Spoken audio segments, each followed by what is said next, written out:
senador Armando Benedetti, a quien lo vemos de barba blanca, parece abuelo. Vamos turnándolo, Fabio, que venga César y luego Armando, uno de Cámara, uno de Senado. Perfecto. Porque además Armando va Perfecto, me parece muy bien, Alfred. Además ya abrió la Colombia Humana, ahora habla Cambio Radical y vuelve y habla la Colombia Humana. No, a mí me parece que desde el punto de vista metodológico, la intervención del senador Petro fue muy buena, porque yo creo que ese es el centro del debate que ocupará nuestra atención en esta ponencia y marcará el sentido de la ponencia. Ese es fundamentalmente, digamos, la nuez o el punto central del proyecto.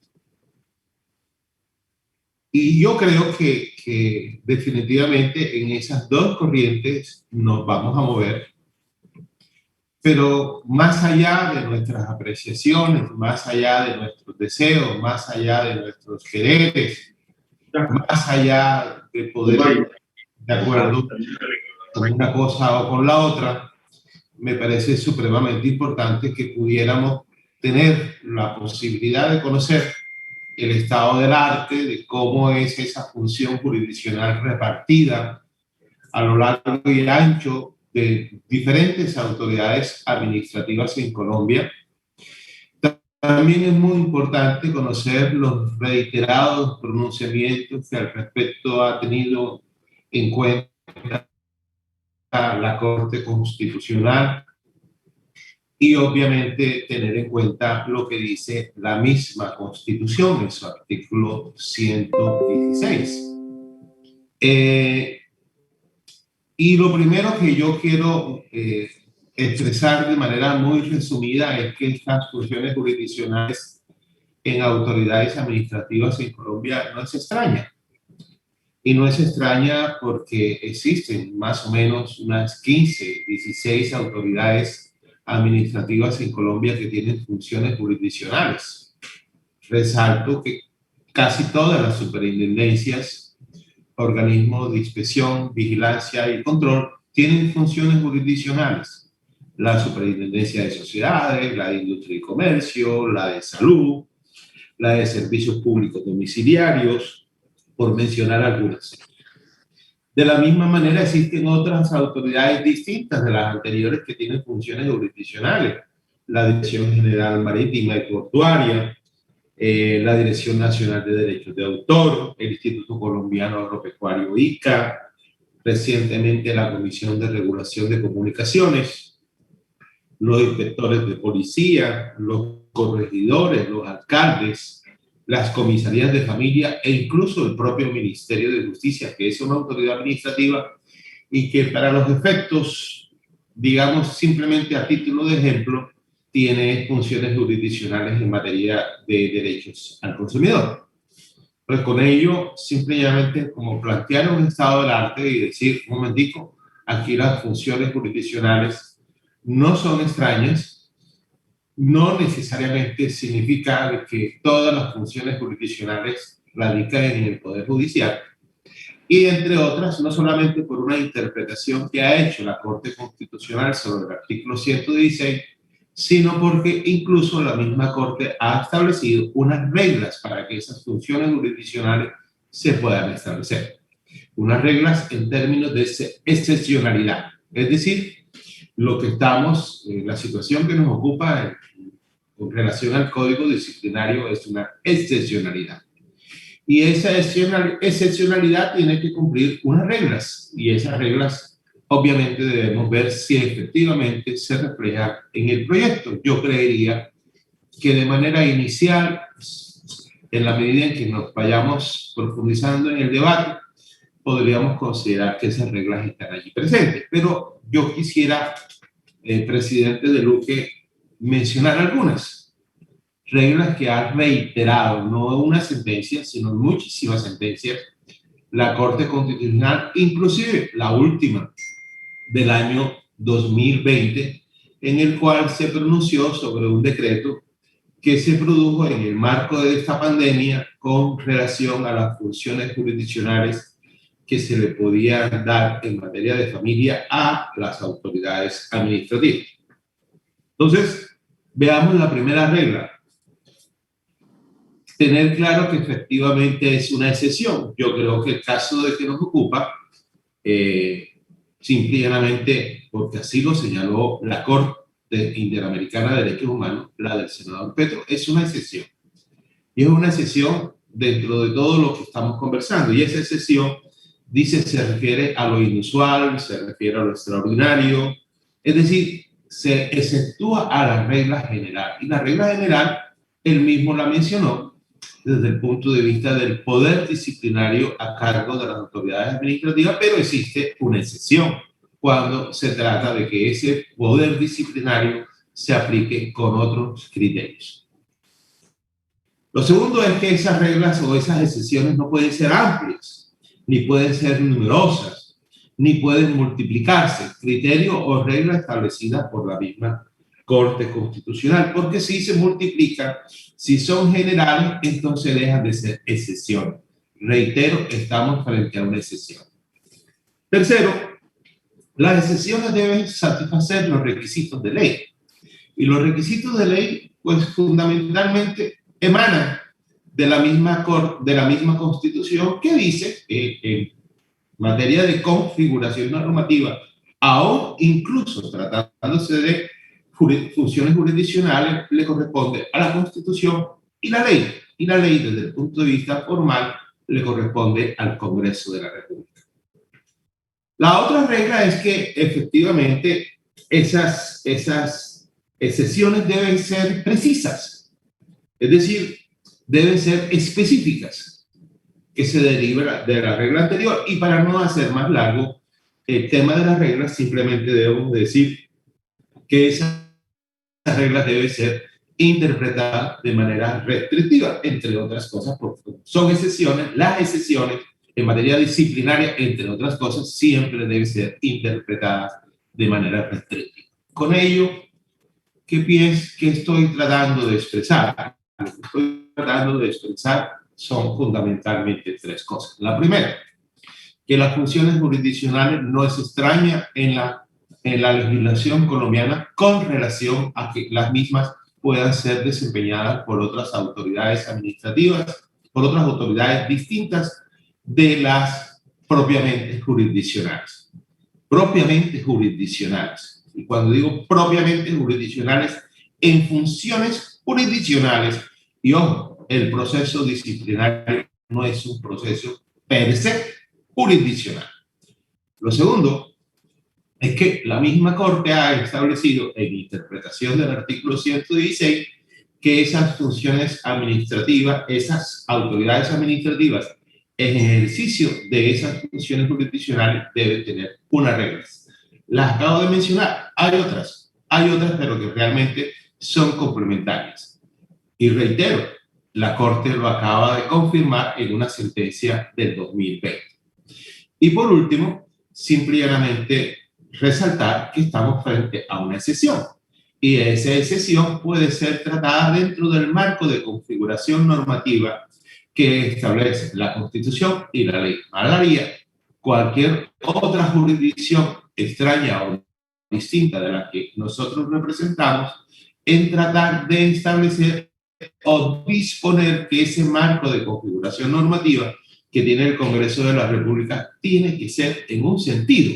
Yo creo que ese sentido que se pueda imaginar que tiene que ser acogido única y exclusivamente por el Congreso, significa entonces que nosotros no tendríamos ni papel que hacer frente al proyecto del Código Disciplinario. Por el contrario, yo sí creo que dentro de la facultad de jurisdicción normativa, el Congreso de la República puede asignarle a autoridades administrativas funciones jurisdiccionales siempre y cuando se cumplan con los criterios de regla derivados del artículo 116. Muchas gracias, presidente de Luque. Muchas gracias, presidente Fabio Mena.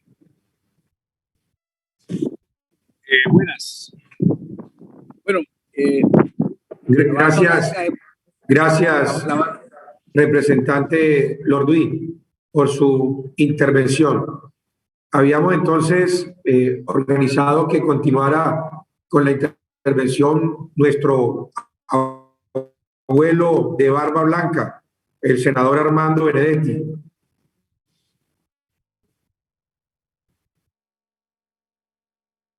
Senador, no tienes sonido, habilita Armando el sonido. La barba blanca es por la piscina, por el sol. No vaya a creer usted. Bueno, doctor, a mí... No es barba roja, sino barba blanca. Bueno, doctor, a mí, doctor de Luca, este proyecto tiene una particularidad, como ya lo han señalado todos muy bien, de que se hace o tiene origen o parece que tuviera origen con base en una sentencia del CIDH. Usted recuerda, doctor, a mí que la Comisión de Derecho yo hice un debate sobre el tema.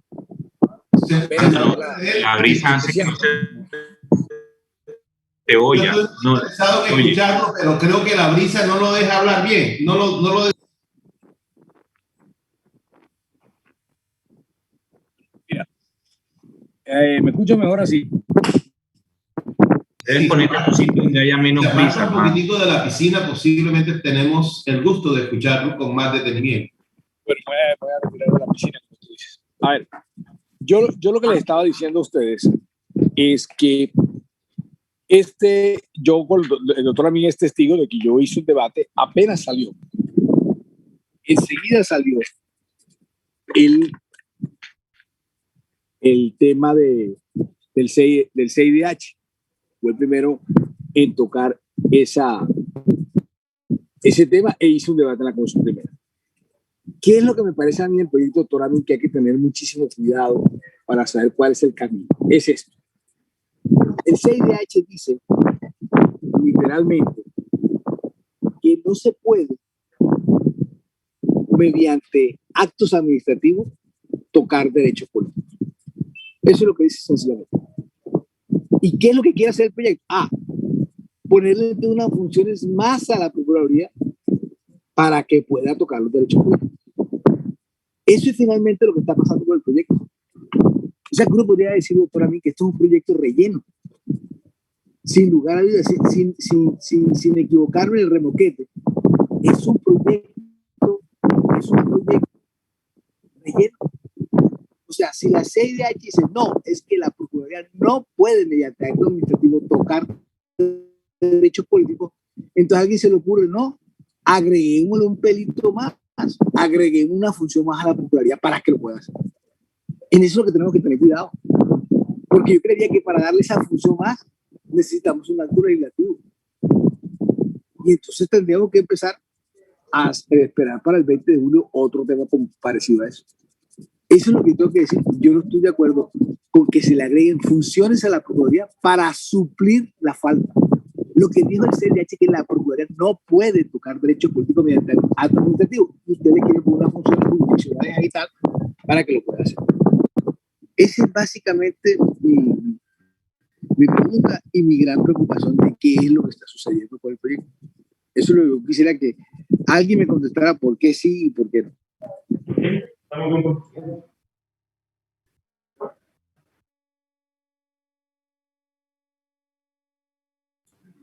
Armando, ¿terminaste?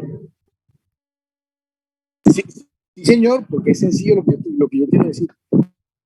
De que le quieren agregar una función a la Procuraduría creyendo que así se subsana el problema. No, el problema es que no se puede subsanar, sino que la Procuraduría no lo puede hacer y punto.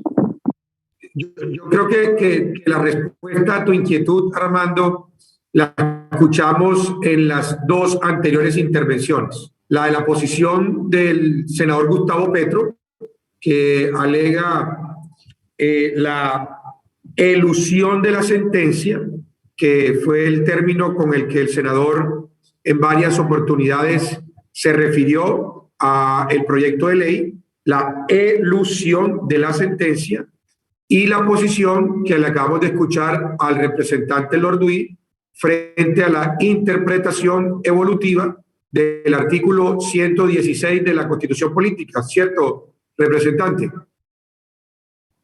Así es, senador. Pero es que esas dos posiciones son las que llevan a Armando a tomar una decisión. ¿Es esta la discusión, es un proyecto de ley ordinario, es un proyecto de ley estatutario, como lo han planteado algunos otros, o debe ser definitivamente un acto legislativo, o el proyecto de ley que se presenta no merece ser discutido cuando no cumple con las expectativas de lo que ordena el fallo de la sentencia, más o menos de acorde a la intervención del senador Gustavo Petro.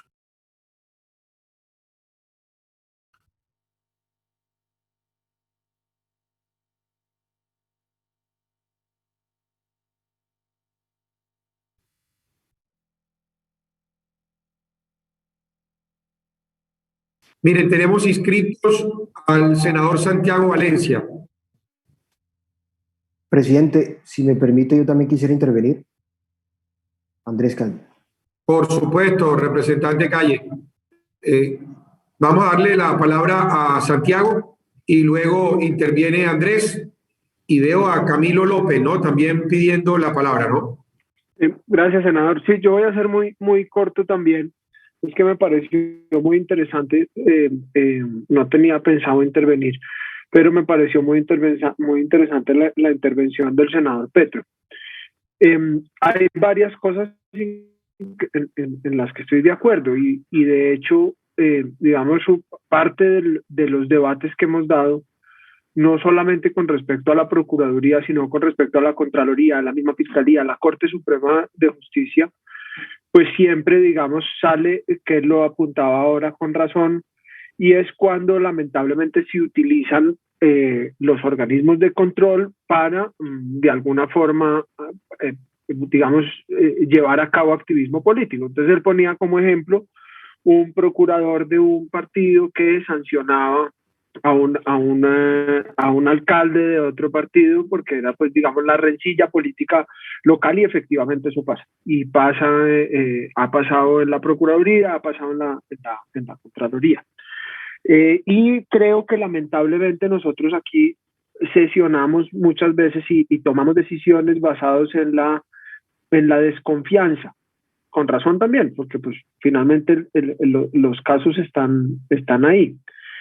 Y me acordaba cuando él estaba hablando, cuando vimos la discusión de la segunda instancia en la Corte Suprema de Justicia, que también había sido, digamos, una parte incluso también de sentencias y procesos que aún todavía están hoy en camino sobre si los aforados debían o no tenían derecho a una doble instancia, y que en términos, por ejemplo, de la jurisprudencia internacional, esa segunda instancia debía ser independencia de la primera, no debía ser subordinada de la primera, para que las decisiones no se tomaran por colegaje, sino por, digamos, por las pruebas de derecho y por lo que se lograra probar en la verdad procesal, donde finalmente se diera una condena, una absolución, y pues esa persona tuviese la posibilidad. Al final, en mi opinión, y esa discusión la di yo al interior de mi bancada, al final pues salí derrotado en mi bancada y al exterior, y era que lo que se estaba creando en la Corte Suprema no era una primera instancia con la sala de instrucción, porque finalmente hay colegaje, hay relación de subordinación y hay una misma entidad que está tomando en dos instancias. Pero al final así se aprobó, es lo que hay hoy, y yo todavía creo hoy que lamentablemente pues eso no da garantía suficiente. Sin embargo, así se aprobó, así ha venido funcionando y aparentemente pues ha sido avalado por quienes tienen la responsabilidad de hacer el control de constitucionalidad y del bloque de constitucionalidad con respecto a los tratados internacionales sobre derechos humanos en lo que se refiere a procesos judiciales. Con la sentencia en particular que promovió el senador Petro con su caso,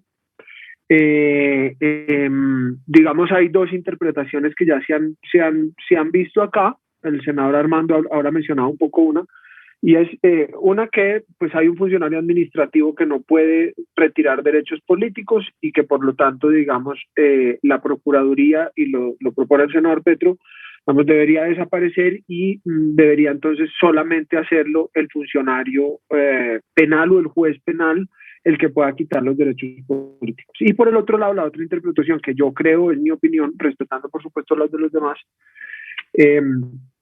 que la sentencia se refería más bien a que el procedimiento debía tener todas las garantías del derecho penal. Y que por lo tanto entonces debía haber una doble instancia, debía tener funciones jurisdiccionales y por lo tanto, digamos, todo el procedimiento debía tener todas las garantías del debido proceso en lo penal, para que finalmente entonces, si se daba la decisión de la pérdida de los derechos políticos, pues estuviese ajustado a los tratados internacionales. Y creo yo que es la interpretación que hace finalmente de este proyecto y que termina aplicando. Por eso las funciones jurisdiccionales son necesarias, porque pues finalmente lo que vamos a hacer es poner en cabeza de un funcionario una investigación con función jurisdiccional y la decisión en otro funcionario autónomo independiente, porque había que separar quién investigaba, quién hacía la instrucción, a finalmente quién decidía, y por supuesto además la garantía de la doble instancia. Y hay algo que le apunta en lo que no estoy de acuerdo, porque y recuerdo muy bien mis clases de derecho administrativo cuando hablaban de lo disciplinario, y era que no siempre lo disciplinario tiene relación con lo penal. Es decir, un funcionario puede cometer una falta disciplinaria, pero no necesariamente un delito. Pero por supuesto también puede cometer una falta disciplinaria y un delito, así como puede cometer una falta fiscal, una falta disciplinaria y evidentemente un delito también. Por eso, y aquí digamos voy cerrando la intervención, como empecé, pues finalmente yo no creo que la desconfianza sobre la institucionalidad, que ha cometido unos errores, deba llevar a la destrucción de esa digamos, tradición jurídica de derecho disciplinario que tiene Colombia, sino más bien la del fortalecimiento del control disciplinario en Colombia autónomo, y por eso yo sí celebro este proyecto, porque creo que lo que hace es, con la tradición jurídica que tiene Colombia, acatando los tratados internacionales de derechos humanos en lo que se refiere a pérdida de derechos políticos y al proceso que se debe seguir para poder llegar a esa sanción, pues yo creo que este proyecto es adecuado y apunta en esa dirección.